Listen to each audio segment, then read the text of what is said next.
Yeah, I actually cried when you died. That's on, eh? Yeah, When I went to his house to go pay a tribute.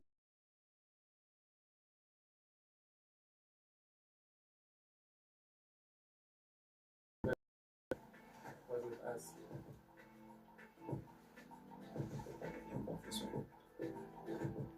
Is he okay? Yeah, Begafisha Mama Hikilapa. So it used to be this side more than that side. Okay now. Is he okay now? Alright, then we can please start the show. Today's the 6th of June. So good morning to those who are watching us. You are watching ANC Johannesburg Official on YouTube, and we are having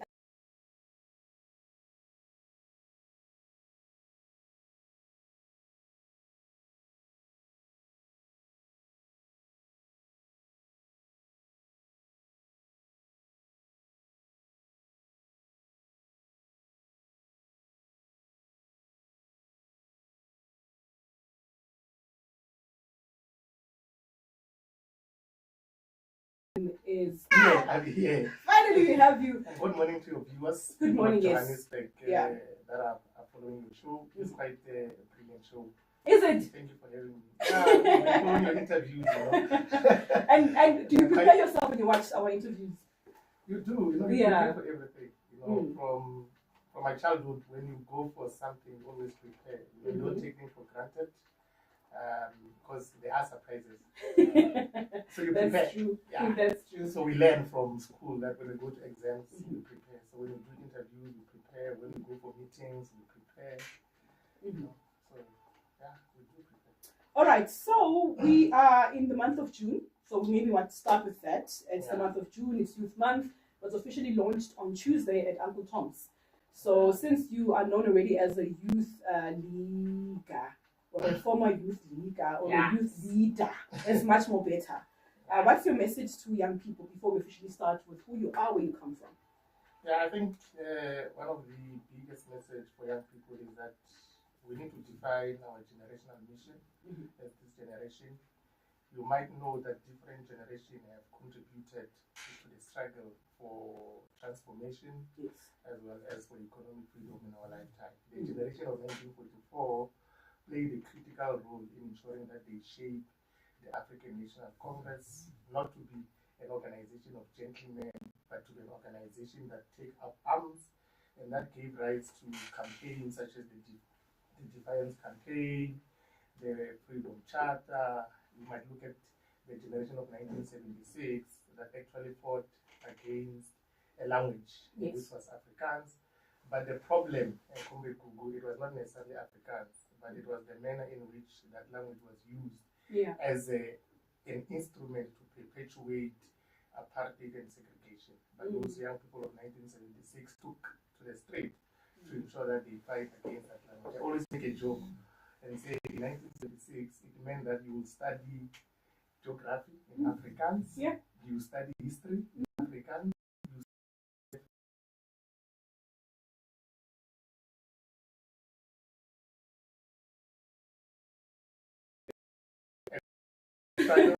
people. So the generation now,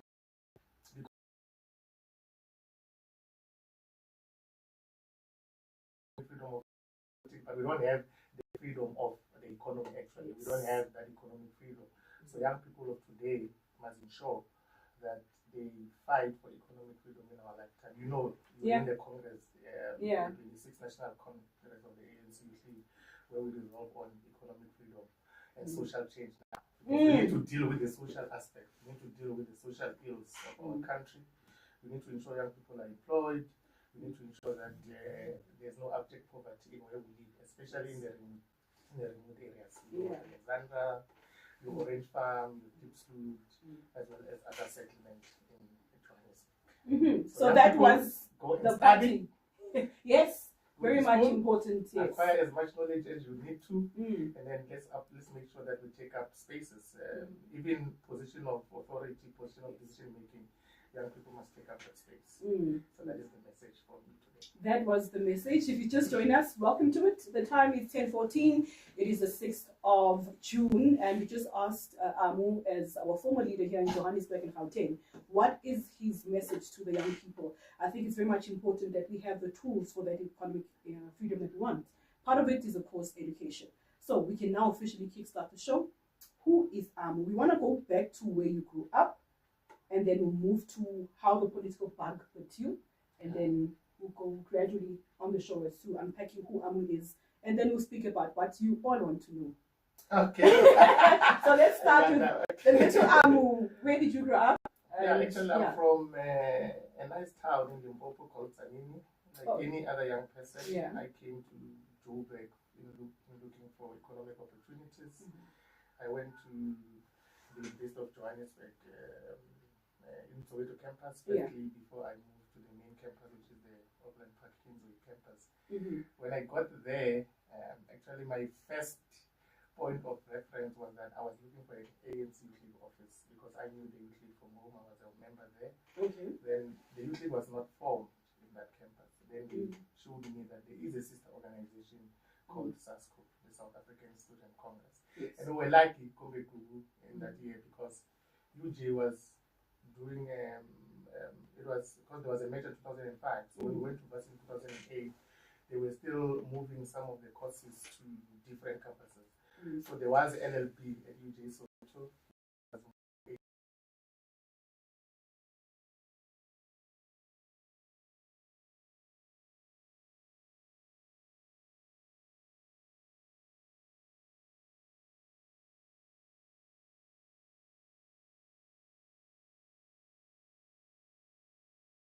Student, there's so much work that to be done, and when you're a first year, you think of a lot of things, academic exclusion. Then I was like, why me? Then they said, no, we can tell that from how you speak, you're a congressman. We can tell that you've been baptized with the revolutionary water organization. I was so scared. I'm like, yo, this is going to be a difficult task because when an institute of learning, you left home and say, I'm going to get that qualification. I'm going to make sure that I work for myself and perhaps change the economic patterns in your family. And I was like, yo, what am I going to do?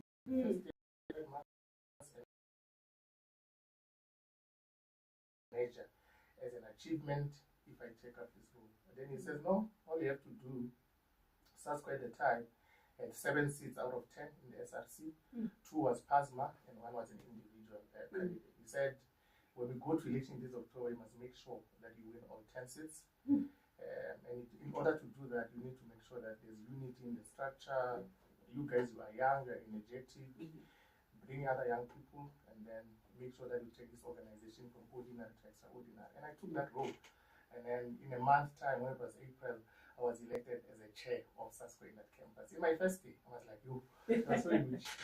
But we had an office there. So what I did, I treated the organization as part of my module. So I like writing things. I drew up my timetable. This day I'm studying accounting. This hour I'm studying auditing. I'm studying tax. So I put SASCO as well as part of my module that I'm going to study this movement, what it's all about and what it seeks to achieve. Then I asked him to give me the document that I need to start reading first to understand what are the struggles, what SASCO is, and how do we ensure that we deal with transformation in institution of higher learning. He gave me 2 important documents. I'll never forget. One was the ABC of SASCO. It deals with basically what is SASCO, what does it do, and why it exists, and why SASCO is one of the biggest student movement in Africa.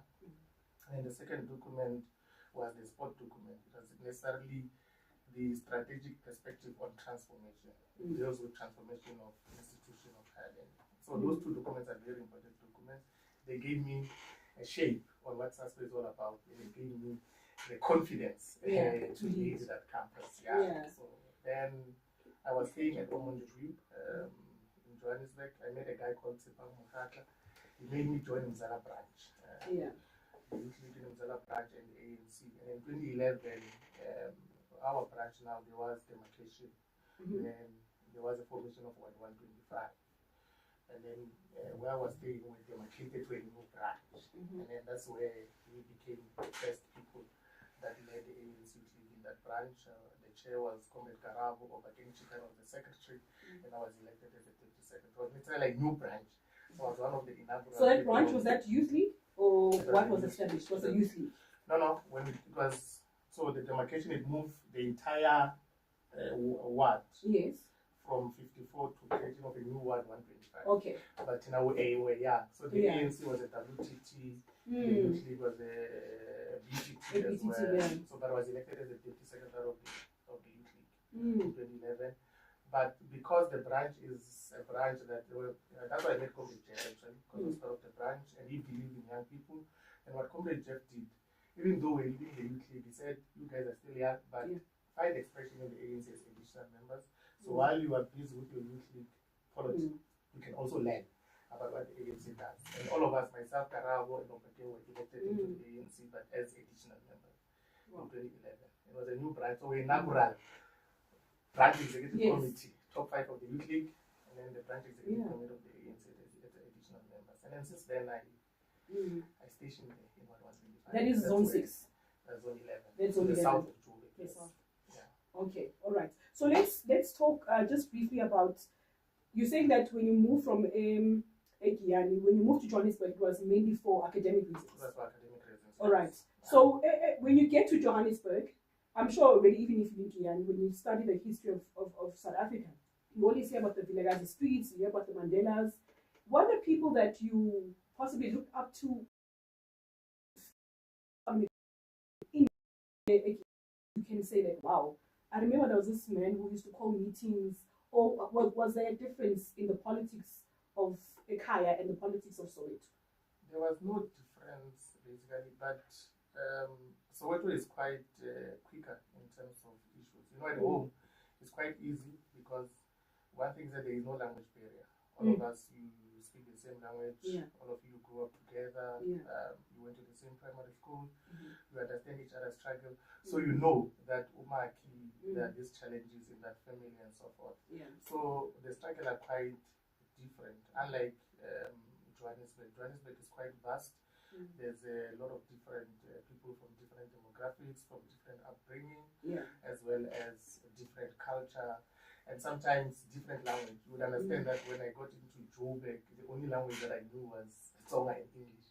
So we're in varsity. So it's easy in varsity because all of you speak English. But when you get to Kasi, and you are now in a branch of the ANC, you need to conform to the culture. And one of the cultures is that elderly people will not do say, hey, you know, English, you understand. So you need to adjust as quick as possible. So the transition as well was easy.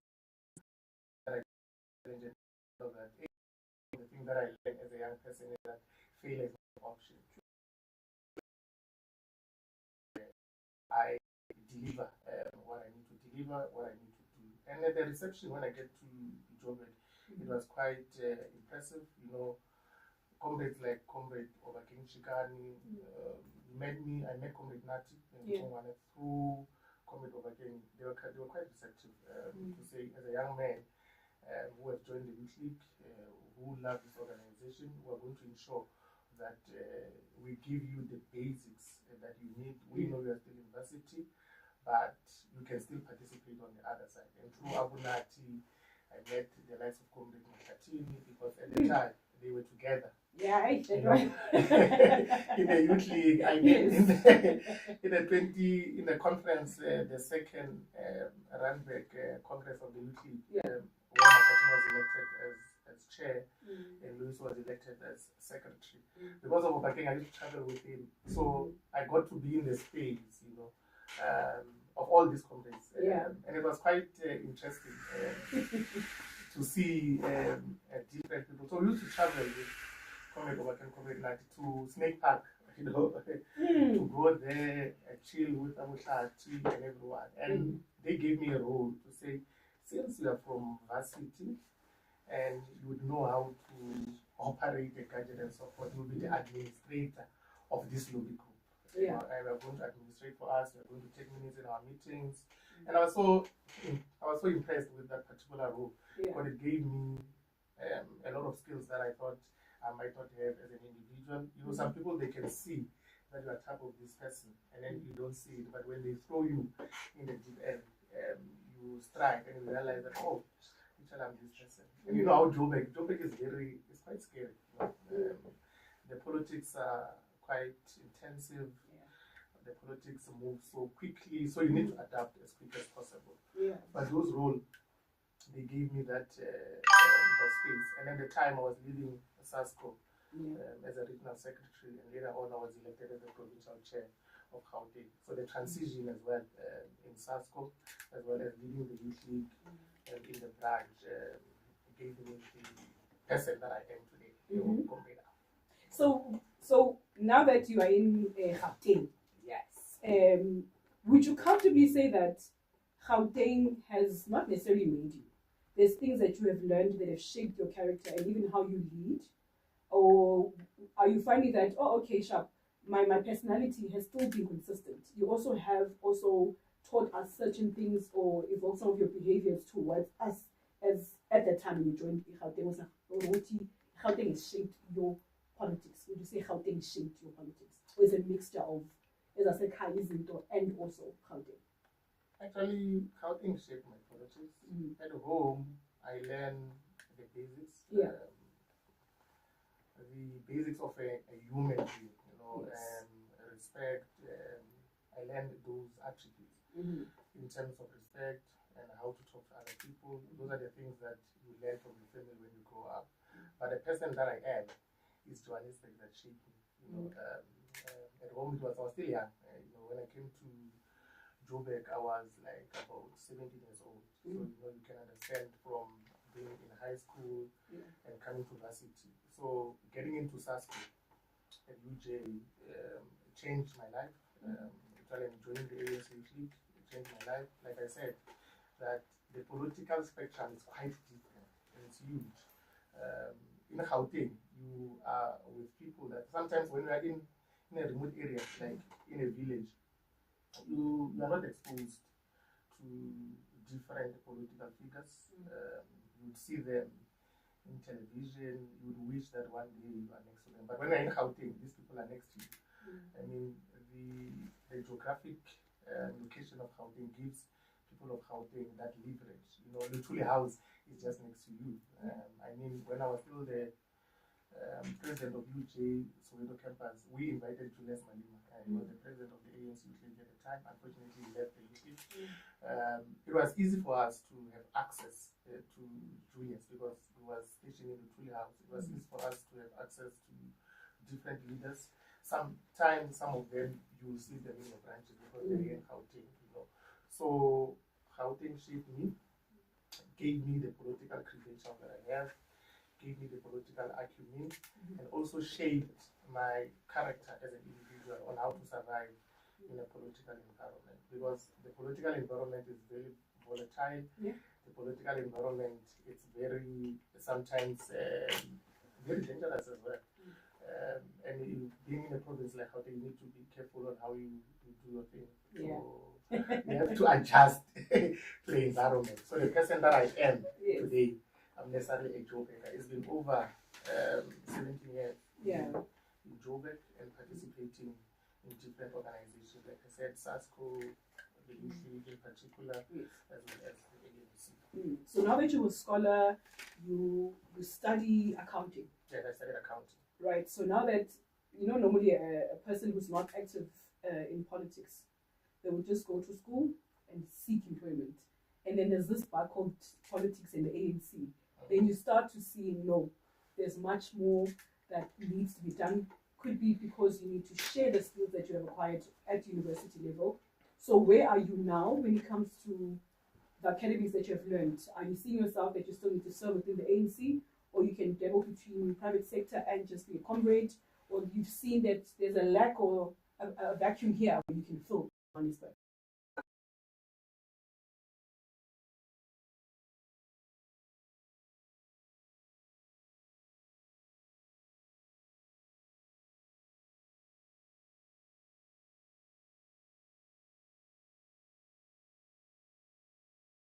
Academic as well as the political was the most important thing that I've done in university. You know, it was very difficult. You know, when you are part of SASCO and you are part of the SRC, you tend to lose. You don't attend classes at times because you become consumed by the political space. You know, politics are so nice that at times you forget that, hey, I came here to collect this degree. Yes. You spend your time with comrades, the singing, the sloganeering, as well as building a family with the comrades that you are with. But for me to strike that balance where I could complete my qualification, but also strike in politics, I always get a question from different people that, how did you enter into politics while you studied accounting? I was like, no. But politics are not for people that study political science only, but it's for different people with different skills. You know? And it was fortunately, when I left varsity, I did my internship in financial management with National Treasurer, and then that was necessarily accounting.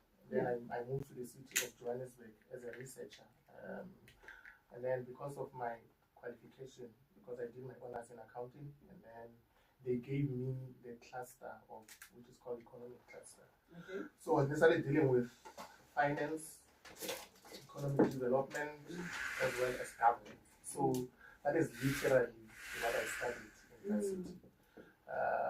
Because governance will, of course, deal with ethics, and ethics is auditing. Finance will deal with my journey. So it shaped me as well, because it was easy for me to interpret financial statement. It was easy for me to help counselors when I was a researcher in the city of Johannesburg, so they can understand what is a financial position, what is an income statement, and when we say the city's finances are in disarray, what does it mean, and how do we ensure that we change the finances of the city to be much more better, and what are the strategies that we can employ in the city on how to actually ensure that the city is financially stable. And then that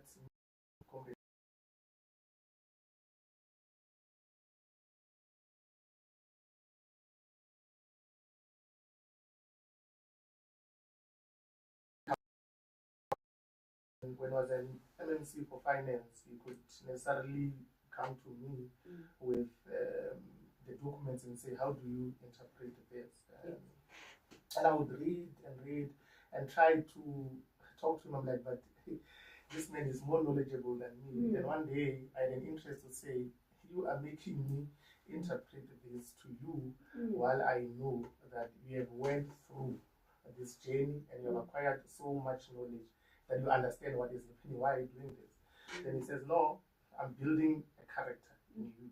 I want you to do it now so that in future you have that courage that you can, even at a young age, interpret this difficult accounting treatment to other people. And it was like, and your mind is very sharp because you are still in varsity, you are fresh from varsity, so it's easier for you to pick up certain things that I might not pick up. And that on its own shaped me to balance and also to integrate my academic prowess together with the political environment. All right. Time now is 10:32. If you've just joined us, you're watching the ANC Joburg Official on YouTube. We are live and we are having Mashele. He is our guest for today, and we're also celebrating, of course, Youth Month. So I hope that you have a plan for this month, especially June 16, as you all know, in Soweto, we always follow that trail. But we are now moving on to the crux, the reason why myself, Queen, the whole DIP, Youngers here to have you with us. We want to just know on your end, the ANC Youth League, since you have now graduated, welcome to the world of the living. What would you say is the state of the Youth League that you have left behind? And then we'll move on to now that you are full on as an ANC member. I think we have left an organization that is intact. I mean, when we were given the responsibility by the National Executive Committee to lead the committee of housing as a coordinator myself, that 10 years, the ANC went to its Congress, it has never renewed its mandate, and part of our task was to ensure that we fully develop structures on the ground, that we must have branch executive committee across the length and breadth of our province. We must have regional executive committees in all regions, Cde, West Rand, Joburg, Tshwane, as well as Ekurhuleni. So we must have regional executive committees, and we must take the province ultimately to its provincial congress. So that was the major task that we were given by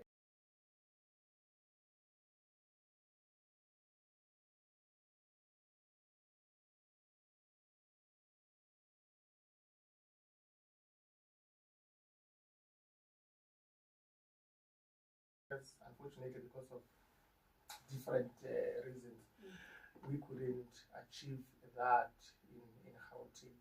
But what we did when we entered office, we said to ourselves that we are going to make sure that we take this organization to its congress. And myself, I was 34, and 34 point, the organization.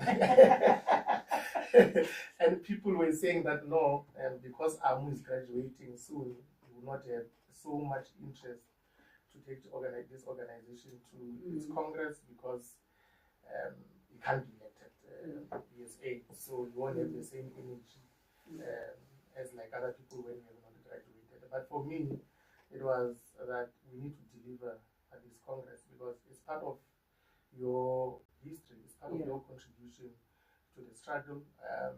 We, together with the collective, during election, we did quite a number of programs that people doubted. I mean, when we went to our PTT and said we want to fill up Alexandra Stadium, I think some PT members were doubting. They were like, "Yo, that stadium is 10,000 capacity.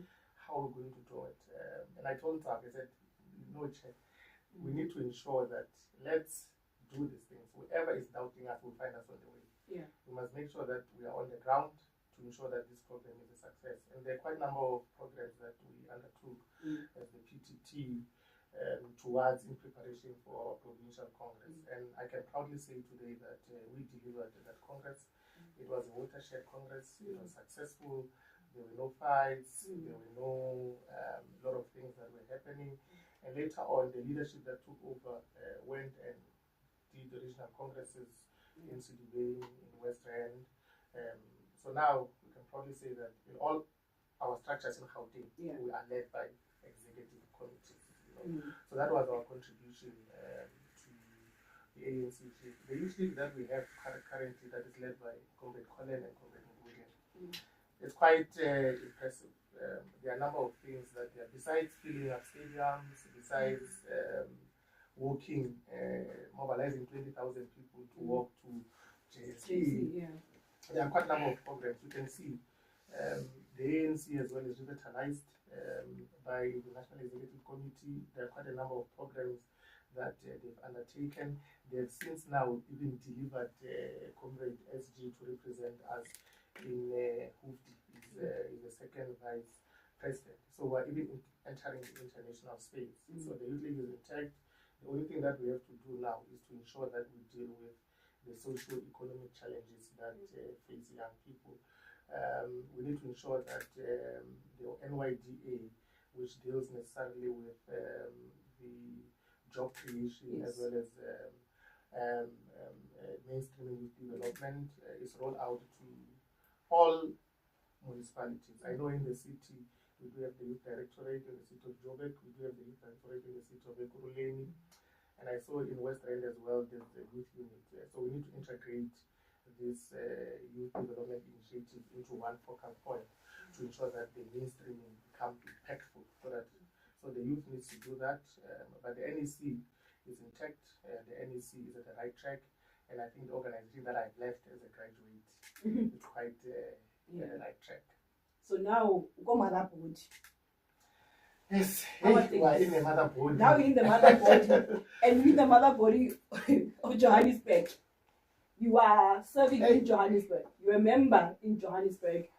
And I think we have had so many people give us a diagnosis as to why necessarily the ANC continues to maybe lose votes, because we have different ways of measuring the progress of the ANC.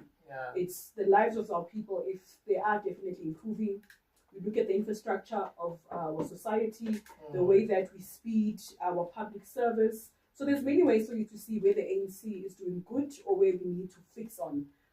For you, as someone who has been in Johannesburg long enough, you are a Joburger. For you, you're a Joburger. How would you say, where are we lacking, if we are necessarily lacking, or is it an external thing that we just need to be wary of when it comes to the way our voters receive us as the ANC? I think it's a combination of both. It's what we do internally and what happens externally. But the most predicament that faces the ANC is that we are inward looking. We think about ourselves, we talk about ourselves, we no longer have issues where we think of our communities. I mean, from 2011 to now, we have lost about 25% of the electorate. And the reason for that, people say, is because you guys are no longer taking care of us as communities. I always say to my people that we need to go back to basics. We need to do the basic stuff right. We need to get them right. We need to ensure that we have electricity. We need to ensure that there's reliable transport. We need to ensure that our schools are safe. We need to ensure that young people are employed. Like, we're in a world-class African city, which is the city of Joburg. So you must think differently when you are in the city, because whatever happens in Joburg, it sneezes, the whole country catches the flu. So if you fail, you are in Johannesburg, you are likely to fail in other parts of Gauteng, and ultimately it will suddenly go to other places. So what we need to do, let's get the basics right. After we get the basic right, then we can deal with the issues of investment, we can deal with the issues of better buildings, we can deal with the issues of, because our people are not looking for a lot of things. Our people are looking for, with myself, I know that the basics are covered. It's easy for me to move to the second layer. But in a hungry stomach, there's nothing that I can do. So the ANC is inward looking. We are thinking of ourselves. I mean, I'll give you an example. When there's a conference of the ANC, you will see a lot of money. You will see people being active, moving up and down, doing a lot of things. You'll ask yourself, where is this money during elections? Because all the time, when there are elections, the ANC does not have money. But when there's a Congress, there's a lot of money. So we need to change how we do things. We need to ensure that we do not commercialize our processes, because currently our processes of towards conference are commercialized. I saw when we were interviewing Marema, he gave you an example that somebody told him that in order for you I'm still traumatized by that 5 million. to win, you need minimum of 5 million. No, you need minimum of 5 million. I think I experienced the same thing when I was with this other kid. He said, "Hey, Chad, you know the person that you're contesting, only 2 million, I'm like, but this is not the African National Congress. I remember this, and I gave me, I know this other time when I was speaking to Comrade Parks towards the Provincial Congress of Gauteng. I was saying to him that Comrade Parks said, why are you not doing a poster? Because there's posters everywhere. Where is your poster? Like, what is the poster for? Which ANC is this? Because the ANC that he knows is the ANC that said, Google, you are ready for this project. We are in this phase of struggle, and we feel that an individual like you will take this organization from ordinary to extraordinary. Then we see you as this person that can fill this gap, and you can lead in this particular position. So why must I have a post? Why must I canvass in the ANC? I was like, yo, yeah. And then, but we moved on and we did a poster for him, because the world is not static. Things are changing. But that actually is the ANC that they led, because it's just unfortunate that our generation were caught up in a different way of doing things in the ANC. But that needs to change, because people are watching. People are not naive. Our community says, if you guys are fighting amongst each other, you are not united, how are you going to tackle the challenges that are faced by us on a daily basis? So let's ensure that the ANC is united. Let's change how we do things. I think we need to change the way we elect our leaders.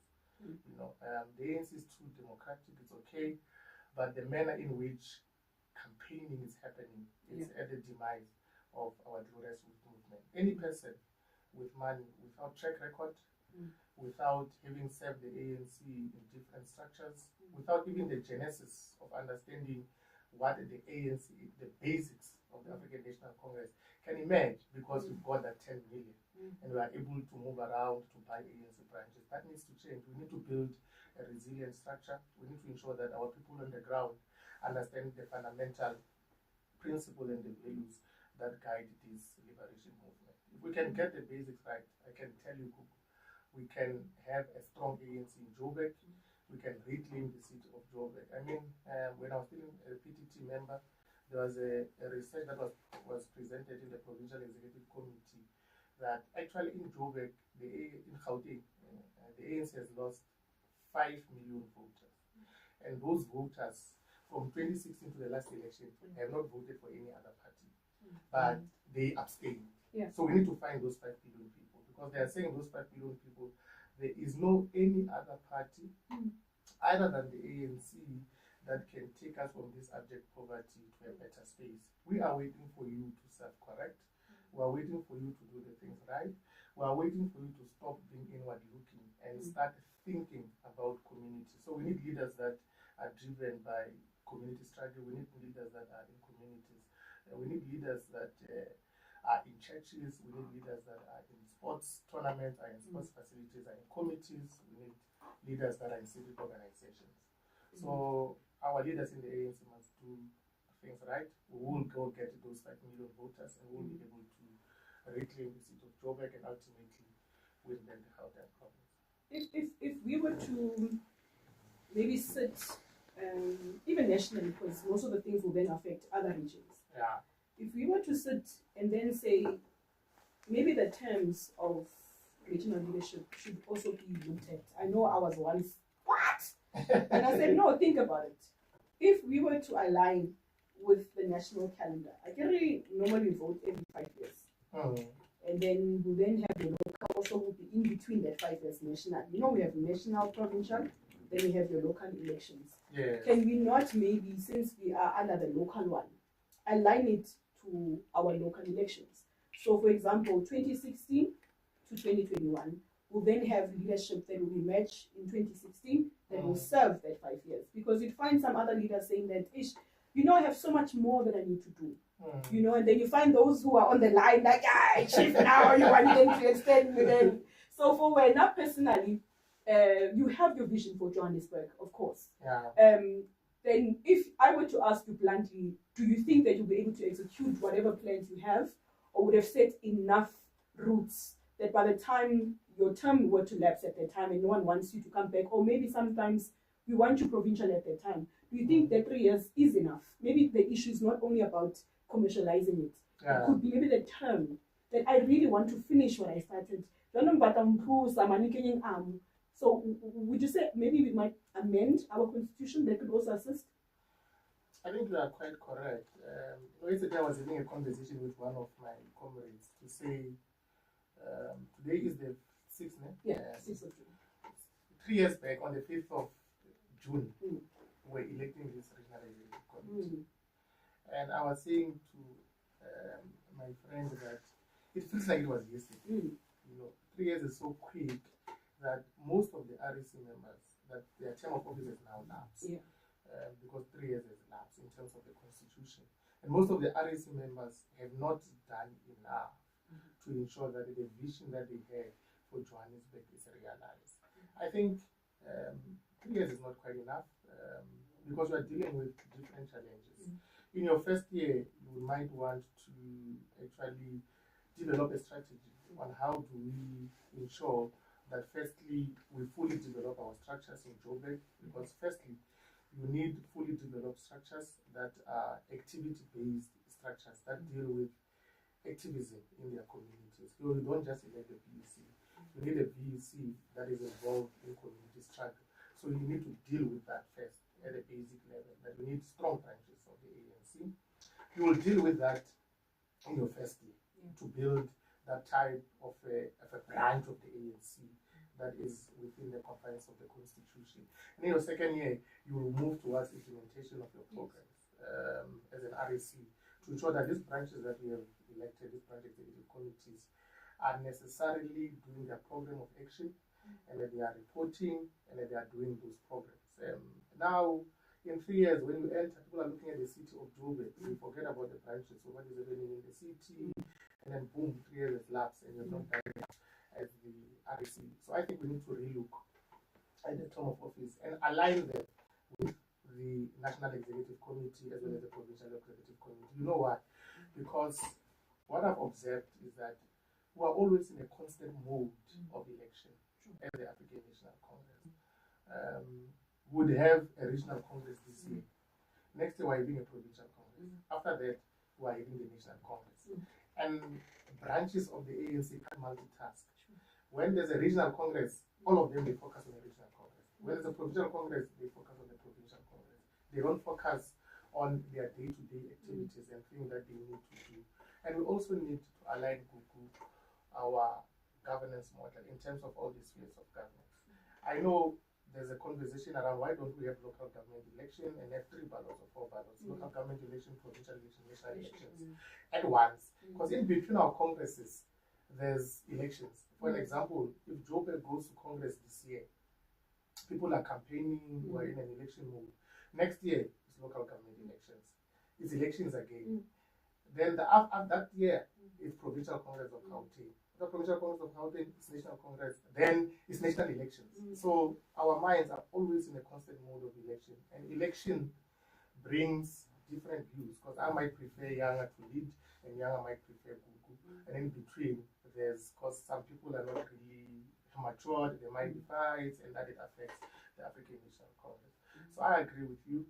If there is an alignment for the Regional Executive Committee, for the Provincial Executive Committee, for the National Executive Committee, to have a 5-year period, and we go to election of all the structures in that year. Let's say in May, there's a regional congress, June, provincial congresses, and then after June, July, there's a national congress. Then we focus on rebuilding the structures, and we focus on, because with elections, in order for you to run a successful campaign in terms of getting your electorate to vote for you, need a year. Because in the first 6 months, you must go and find what are the issues that people are caring about. And then after you find those issues, in the last 6 months, towards the election, you must resolve those particular problems, deal with the minor issues. So you need about 12 months. But what we do with the ANC, now we're focusing on our internal politics up until December. After December is the following year. Then the following year will be like, we have not done the process in terms of constitution of electing councillors, PRs. That process will take 6 months. Then in June, you start campaigning. You only have about 3 to 4 months for you to reach out to our people. And like I said, our people can multitask, especially ANC leaders. When there's a regional congress, all of them, they focus on regional congress. They even forget about the people. So I agree with you in terms of alignment of the term of office of the region up to the National Executive Committee. All right. So I'm a very optimistic person. So I've been taught to always be positive. So now you are in Johannesburg. Now you're a part of the RC. What's that portfolio that you feel needs to be prioritized? It doesn't necessarily need to be headed by yourselves. But what is that one thing that you see that Johannesburg, you got to innovate on this particular portfolio? Because the main reason why we have even these shows scheduled with incumbent RC is because they're all under committees and portfolios. So we bring them here to tell us what have they done, not only just give us the scope of that portfolio. So now that you are in here, what is that portfolio? We have education, we have healthy, technology, we have youthy, we have infrastructure, governance. There's a lot of portfolios. So what does Amu say? Not only are you going to shine, but you do know that you will evoke a change that's necessary in Johannesburg. I think I believe in collective leadership. I believe that all portfolios are more important, and there is no one portfolio that is better than the other. But as an individual, if I do the assessment of my strength as an individual, I was the regional secretary of SASP at some point. I was the deputy secretary of my branch of the ANC currently, before we were converted into a TT. I was the provincial coordinator of the ANC Youth League. I prefer building structures from from the ground, because I know the basic unit of our organization is branches. What we are lacking as the ANC across board is not necessarily the problem of Joburg, is that our structures are not necessarily strong enough to deal with community challenges. There's a huge disconnect between the branches of the ANC to our communities. Previously, we would know, Gugu, that when there was an issue in a community, an individual would rely on an ANC leader for solutions, would rely on a council of the ANC for solutions. And even sometimes they used to share even their personal problems to ANC leaders. But we have lost that moral fiber as the African National Congress. We have lost that trust among communities. When they see ANC leaders, when you are wearing an ANC t-shirt in a community, they feel like, hey, this person is corrupt. This person is like this person is inward looking. This person is just there to eat. You know, we need to change that narrative in communities. So we need leaders that are beyond reproach. We need leaders that are going to take the interest of the community they serve over their desires as individuals. I feel like, for me, would be to build structures of the ANC in the region, to ensure that they are active in communities, to ensure that they deal with community struggles. And in terms of the seat of Joburg, because I know you asked me a question on what would be my vision. I've been in the city since 2015 in different portfolios. I've been in local government. I started as an intern of with National Treasurer. Then I moved to the city as a coordinator in the caucus of the ANC, of course. Then I was a researcher, and currently I'm in the city manager's office. So I've walked that path in terms of understanding the governance model of the city, in terms of understanding the challenges of the city, in terms of also understanding what can be done to ensure that we deliver services to the people of Johannesburg. So we've been taught by the ANC in leadership as well as in government. So the city of Joburg, I know it. Even sitting from here, I know what are the challenges there. I know what are the things that we need to do as part of our solution. But sometimes when you speak of the challenges that are facing the city, people, because we are in a conference mode, people feel like you are taking a certain leader or whoever.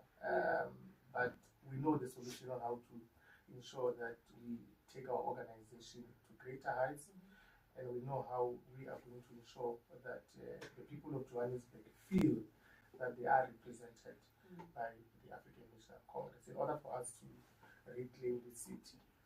All right, so let's talk about cadre deployment. It's a very sensitive matter to some. To people like myself, it's not a sensitive matter, because if you look at sometimes a word or a term, it makes sense when you just look, oh, cadre deployment, okay. Then you find the use of that. Then you find that's where the community starts saying that the ANC doesn't hire the community. The ANC hires their own people. So what is, in your perspective, for how is cadre deployment? Is it also one of the hindrances that we have towards people not finding the ANC as a social solution today? I think cadre deployment is a brilliant concept. Like we are saying, the manner in which the ANC uses cadre deployment sometimes is not really strategic. But there is no way that the African National Congress can have a manifesto and then you list all the issues that you want to resolve when you get to governance. You take that manifesto to the people to go and campaign using that manifesto. That as the African National Congress, when we enter the seat of Joburg, we are going to do this in terms of provision of water, supply of electricity, job creation, infrastructure development, and so forth and stuff like that. Then when you win, then you can't take a person who believes in your values, who believe in the principle, who subscribe to your manifesto to go and lead the city of Johannesburg. It's just quite wrong. You can't just take an individual. Maybe that people does not really believe in your manifesto. You need to have a cadre of the African National Congress, who knows the vision, the mission, the values, as well as what the ANC seek to achieve in that 5-year period. But that particular individual must have the skills that is required for that particular post. For example, you can't take with a finance background, you throw him in an engineering environment, to go deal with issues of water reticulation. It's a mismatch, So we need to have the right people with the right skill at the right position. Cadre deployment is not wrong at all, but ensure that the person that we develop qualifies, the person that we deploy qualifies, number one, in terms of the requirement. All our posts in the city of Joburg, for you to be a city manager, these are the things that you need to have. You need to have, these are the number of years that you must have been in this environment. These are the qualifications that you have. But you must have that when that person qualifies, take that person, because this person believes in the vision of the African National Congress. But what do we do as the ANC with cadre deployment at times? We deploy cadres that do not have the requisite skill to deliver the services. And you get a person for the sake of filling the post, deploy that person. When the person gets there, the person failed dismally. And then when the person failed dismally, community will blame the cadre deployment. But what I can tell you is that communities, they don't even at times care about your processes and so forth.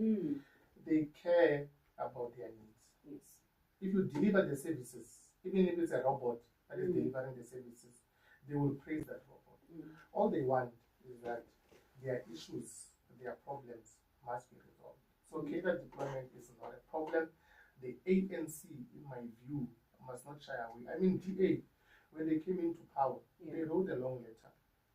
They said in DA, where DA is their ministers, they want to hire their own DGs. They want to hire their own DGs. Isn't that cadre deployment? It is, because they are very clear that we want to hire our own. But they will go in public and say cadre deployment is wrong and so forth and stuff like that. And they practice it. I mean, here in the city of Joburg, they had a chief of staff who did not even have matric. They had a city manager that appointed in Tshwane, who they took from Nelson Mandela Bay to come to Tshwane, because that person believed in a DA mission. So the ANC, all we have to do is to explain to communities on why do we do certain things, but let's ensure that we take the right people to the right position with the requisite skills and the attributes, as well as the drive that is needed in order to achieve in that space. All right, we have just hit an hour right now. It's 11:01. Very quick, now. No. Very quick. You know, there's someone who once came and said, 30 minutes, quick, 30 minutes. But okay. That person, Ashapa, 1 hour, 45 minutes. Time flies here. No. Especially if the conversation is going nice and smooth. We're, of course, nearing almost the end. So we are where, I call this the Netflix session. Everybody's like, So we always ask the same question, myself and Queen. Conferences here, techniques are different when it comes to selection of candidates. It could even be mood. It's I don't want to say it's that bad. It's just one of the things we've noticed where a person can just be beautiful, a person can just sing, and then a group will come and say to that person, now you see that sneaker that you wear. When I was coming in, So what happened? Take us through the process. Were you approached? Is it something that maybe you're sitting there with Younger? I see Younger supposed to moving his feet. Maybe Younger one day was like, Chief, I see you occupying this position. You already know for Deputy Secretary, that's according to the process that we see in the word of the ground, you have been spotted as one of the candidates for the position of Deputy Regional Secretary. So just in short, what happened for us to get to where we are right now? Now we know about it. You were approached, you saw the position, what it entails, and you have, of course, as you speak about the attributes for that position. So for Johannesburg, what about Joburg? I think processes towards our provincial congress was really clear. So congress were just, you are all over, man. Where are you going after you? because we are not contesting the Provincial Executive Committee of Gauteng. Where are we going to take you? What's going to happen with you as an individual? Because one of the things that the ANC and the youth league teaches us is that the ANC is a preparatory school for the ANC. That's where you learn about leadership. That's where you learn about everything that you need to know about the ANC as well as the movement largely. Then they told me that I don't worry, when the Congress is done, we would see where do we place you as a generation. So people who approach me is mostly our generation that we work with in the youth league. They came to me and said, since the conference is done, why don't you? There was a debate, amongst our peers, where some were saying because you have the provincial network. Yes. And you've been in different provinces and people have seen your leadership and so forth. Why don't you go to the province? And others were saying that you've been in the city of Joburg for quite some time. You can actually turn the city around. You've been in Joburg. You can actually turn the branches of Joburg around. Where do you go? Then after the provincial congress, most of the comrades came and said, we think that as a start, let's start with Joburg. Because the youth league, we can't just say do a parallel move from the youth league to that side. Let's start with Joburg. We have led in Joburg. We're a BC member at the branch. We've been around. Why don't you contest this particular position? Because we've seen you building structures of the youth league from the ground. We've taken us to the provincial congress of the youth league in Gauteng. Why don't you contest this position? And I said, comrades, if you want me to contest, I'm available. I'll do it. We can't want the ANC to renew, and when we are called to come and help the ANC to renew, then we fold our arms. So I said, no, it's okay. If you comrade want me to contest this position of deputy secretary, I'm going to contest it, and I'm available.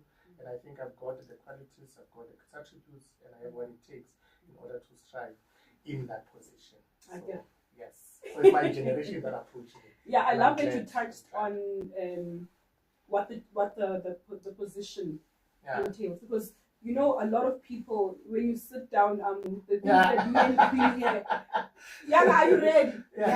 Again. And you can see they don't even know what that particular position is about, what they have done for the people who asked you to occupy it. They have seen that you have organized, you've been doing like you were saying when we arrived here before, we like that. You sleep ready. Yes, ready. Yeah. Okay, so we're about to close it off. How has branches behaved? We have PETU, which is Political Education and Training Unit. We have Litsema, right? And we have seen people go to these programs. What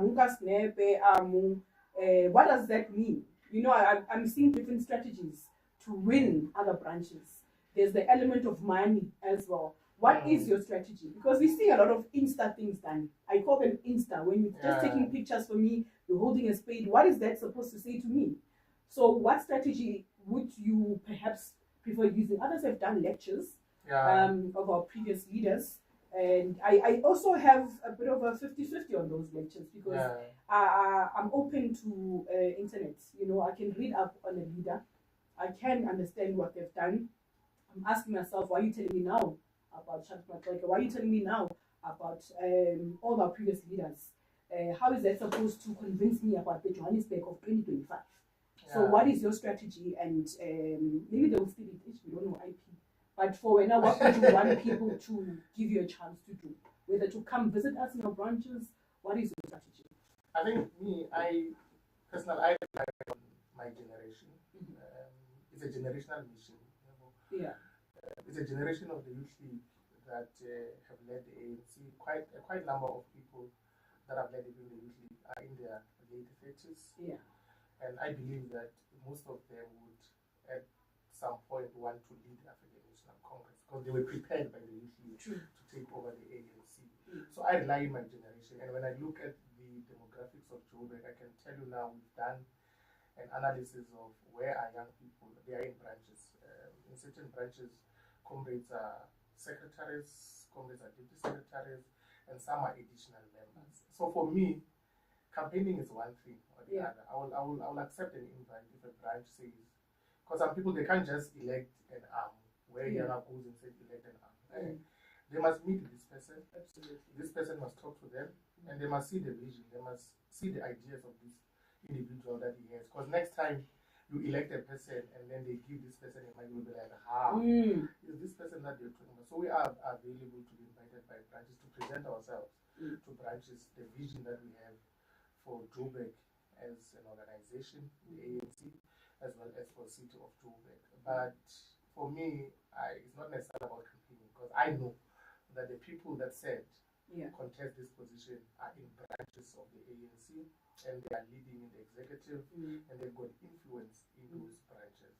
So on top of that, we do not have the much required resources for us to. We don't have 5 million. We don't have the 10 million. All we have is a conviction. All we have is a drive to change Johannesburg. All we have is to ensure that we reclaim the city of Johannesburg. My generation will definitely carry me. And we are going to create a soft landing for those that are coming, that are going to leave the youth league. They'll find us ready for them, and we're going to open up a space for them. So I rely on my generation to actually deliver me to the deputy secretary of Greater Joburg region. All right. So we are going to ask you this question about democracy. You said something that I think maybe it's our generation. Rona, the over 35-year-olds, we feel the same about democracy. Over 35? Yes, I'm 36. Look 27. You know, this term democracy, our previous leader, I'm not going to mention his name because I'm still angry at him. Our former president, who's no longer part of the ANC, once had a lecture that spoke about the dangers of democracy. Yeah. And when we look at today, when we have multi-parties leading, local government, GNU, and my question only is this not part of the plan, or did we never think that it would get here? Because for an individual to go and vote, it is their right that we fought for. Yeah. And then they go and not vote for you, but you fought for that right for them to go and express themselves and associate themselves. You look at the Bill of Rights, you look at Freedom Charter, it speaks about individuals having the right to associate with any party to go and vote. And now we are seeing people going to vote, and they're not voting for us. When we look at democracy in the sense of conferences, when we say it's commercialized, we're talking about someone can come and be able to persuade people to go in a direction that is not necessarily the right way to go. You can go to a delegate and tell them, do this. You follow the process in the branch. You go to the Litzimas. The delegate who has nothing to go home to, they are unemployed. Then Gugu comes in and manipulates that process. And therefore, it's an indictment on, the democracy we speak about today. I always say, don't you think we need to work on the cost of living beyond everything else? Once people have got something to eat, their politics are much more purer than someone who's hungry. Because at the end of the day, not to condone commercializing, a hungry person and a full person will never engage politically. Or principally, it's difficult for you to manipulate me if I have something to go back home to. So, in that, or those words that I've used, at how we look at democracy today, GNU conference, how you can buy off a comrade, was the ANC prepared for the manipulation of democracy? I think for me, the ANC are raising a very critical point. The ANC was not prepared.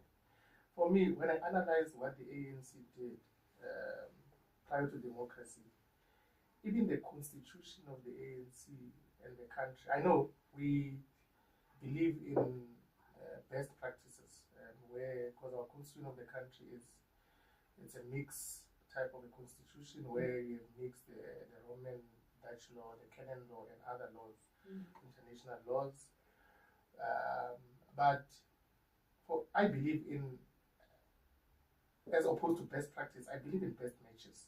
You must do benchmarking of the countries that matches your type of democracy, your type of, you're a developing country. You can't just go and take a constitution from USA because it worked in USA. It's not tailor-made for you.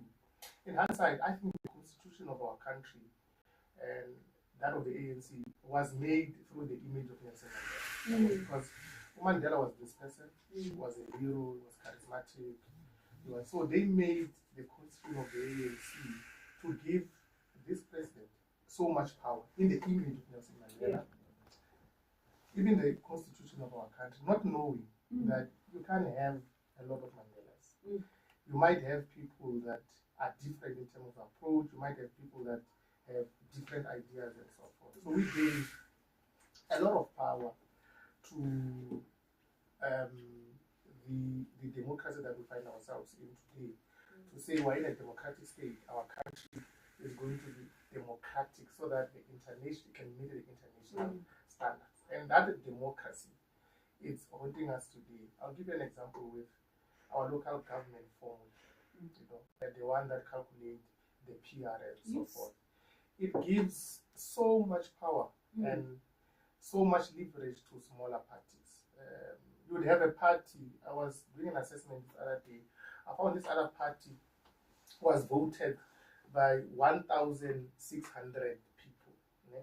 But those people, they've got one seat in council as a PR.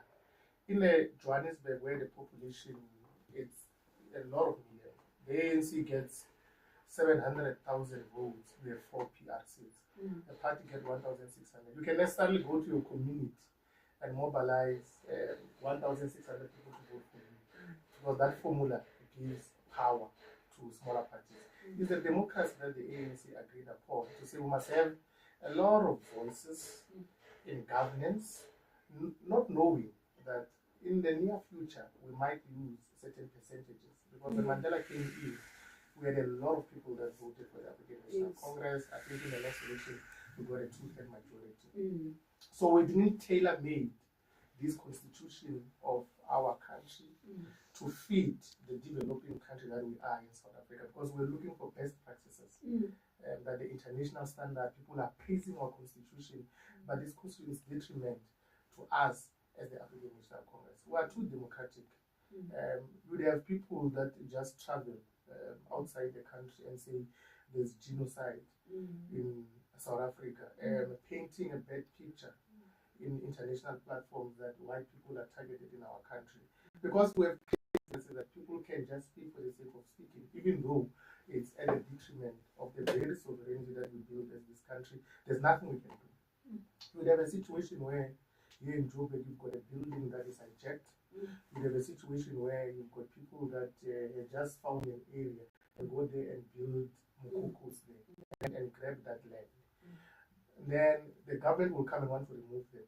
Then the democracy that we created, where you've got these NGOs that can go to court and say, no, you can't remove those people. And after you do not remove those people, you must provide services to those people that they have illegally invaded the land. Now you must roll out electricity to them. You must provide water. You must provide toilets. You must give them food. They must be part of the indigent policy. It's a democracy that South Africa look for best practices, international standard, but it's coming back to haunt our country. So I agree with you. In hindsight, we would have done better to ensure that there is some leverage in terms of a democratic state, but however, there must be limitations, and those limitations would have found expression in our constitution. And now it's too late. You can't come back and say, let's change this formula of local government, because this formula is affecting the ANC. You've got 84 branches that are led by the African National Congress. Those branches, those wards, you've got councillors of the ANC. But when you go to the city, you are given 4 PR seats. Then a DA gets a lot of seats, but they do not even have the wards that we have. EFF gets about 44 seats. They are not even having one ward. And local government, it's about the ground. It's about the people in communities, because the idea of forming local government was to take services to the people. It's a democracy that the ANC subscribe to, that the ANC push is coming back to haunt us. Now people are saying we must change the formula, but people will be like, hey, you accepted this. It's part of the constitution. Why change it now? Because it does not favor you. I had a conversation with one councillor. He was in one party. Yeah. He says, you know, what I'm going to do next year, I'm going to leave this party and create another party. So he was in PEC. He says, no, I'm going to create APC. I know once you've got 2,000 votes, we have a seat in Joburg. But if we have 4,000 votes, we might have one seat. So we're going to divide. We have 1,900 votes this side, 1,900 votes this side. We'll have two seats. So they even know how to manipulate the formula. The reason why we've got a lot of political parties now, every year we've got a lot of political parties, is because they understood that the constitution of our country gives power to smaller parties. Yeah. So even if you can mobilize 3,000 people, you'll get a seat. That's why even in this local government election next year, we'll have an influx of more parties. But I think we must be brave as the ANC. We must be brave and try and mobilize other parties to change this constitution, because it does not benefit South Africa as a whole. It even delays service delivery, because the coalition government is not, of course, people are saying the government of the future, but it's not tailor-made to deal with services to our people. People think about party politics. Yes. You know, here in Joburg, there's this party that says, no, when we enter here, we must make 10 million. And they'll tell you that they're going to make that money for their rallies. When they are given a portfolio, I'll use transport as an example, not necessarily because of the party, they will not even want the mayor to enter that portfolio, to say, no, this one, transport is ours. The ANC must not enter here. That time, the ANC is in charge. The mayor cannot even say anything. So it's not about the people of Joburg. It's about party politics. It's about individuals, and coalition would never ever strive, because our democracy is quite young, and our political communities are not necessarily matured to go above their party politics to service the people of Joburg. We need the ANC only to lead Johannesburg in order to deliver the services to the greater Johannesburg and our people on the ground. All right. Our parting question to you is are we telling our stories as the ANC? Because if you look at social media, when there's something wrong, they don't even tag South Africa, us as ANC, to assist in a matter. Another party will be tagged. When there's a problem, even in they will tag other organizations. We have seen how white media will make sure that the good stories of the ANC is not told in the name it is. So us as the ANC, with our radio stations, our YouTube channels, our Facebook, individuals like yourselves, are we telling the stories of the work that has been done by the ANC, and maybe we could improve on it? And your parting words to the people watching at home. Hey, we're leaking. In terms of telling our successes, we're leaking behind. I don't know why we don't do it. I know the mainstream media is against the ANC. One mistake that is done by the ANC, it will trend for weeks in order to create doubts amongst the electorate. But now we've got a powerful tool, which is this type of setup. We've got YouTube, we've got Facebook, we've got social media. But our people are not there. Our people, they can see a post posted by my ANC, and then there's an influx of white people going there in that to insult. They won't even come there and defend. They just pass it. But now there's a trend about some funny things that all of them are there. So as ANC, we need to change our mindset from branch level. I mean, if all of us, we can join Twitter, and when the SG of the ANC tweets about something that the ANC has done, we go there and retweet and comment, we can make an impact. Because if you look at what they do in social media, it's like it's an organized group. When a news channel posts something, they are going to speak bad things about the ANC. So it's tough. We don't tell our stories. Even when given an opportunity, we don't tell our stories. We need to do things differently. We need to involve everyone. We've got social media platform. We've got this initiative that Joburg has created. It's quite massive.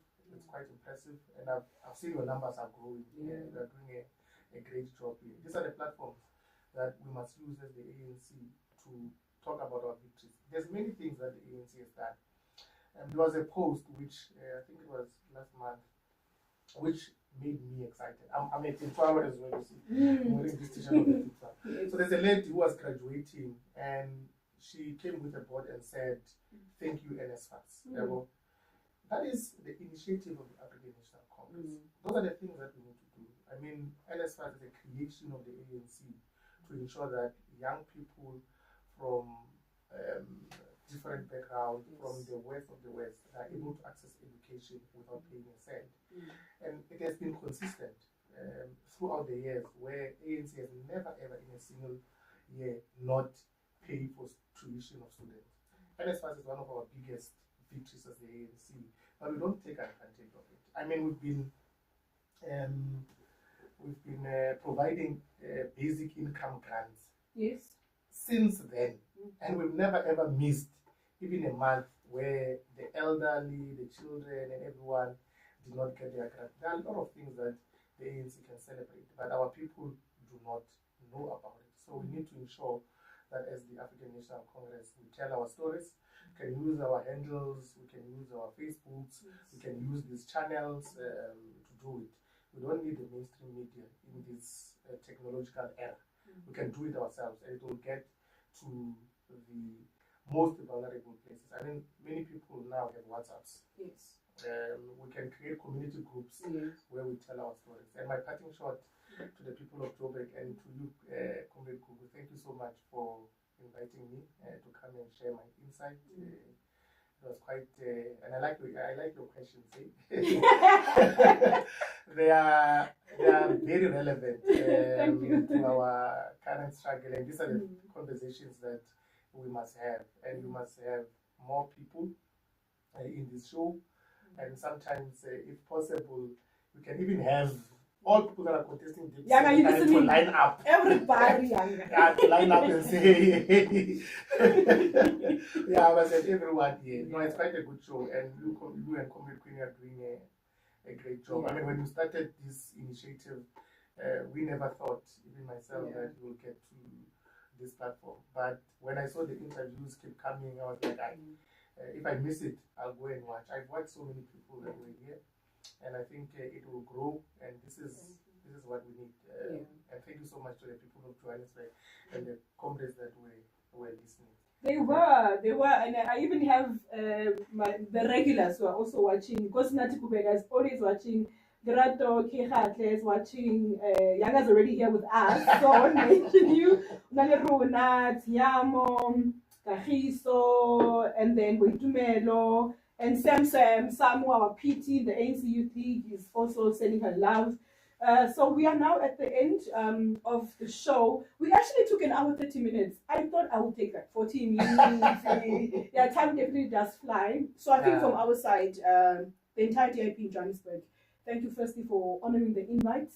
I remember I had a laugh with you at 24. And I said, you must come. I even took pictures of us. You must come. And you did indeed come. There was no prepping. I love guests who don't ask me to walk in. I love a guest who just comes to the show and doesn't ask us what are we going to prepare for. You came here.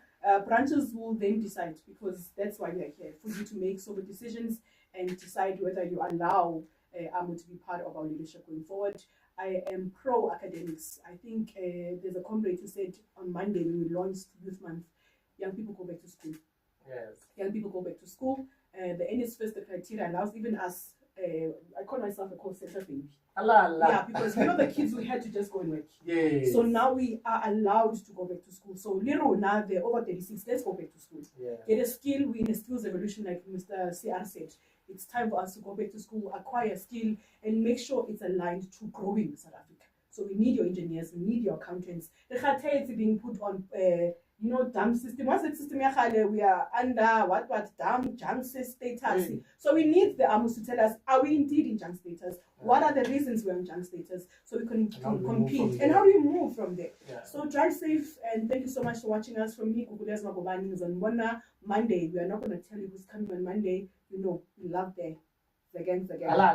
Yeah, thank you so much for tuning in. Amu, drive safe. Thank you so much again. Thank you so much. So,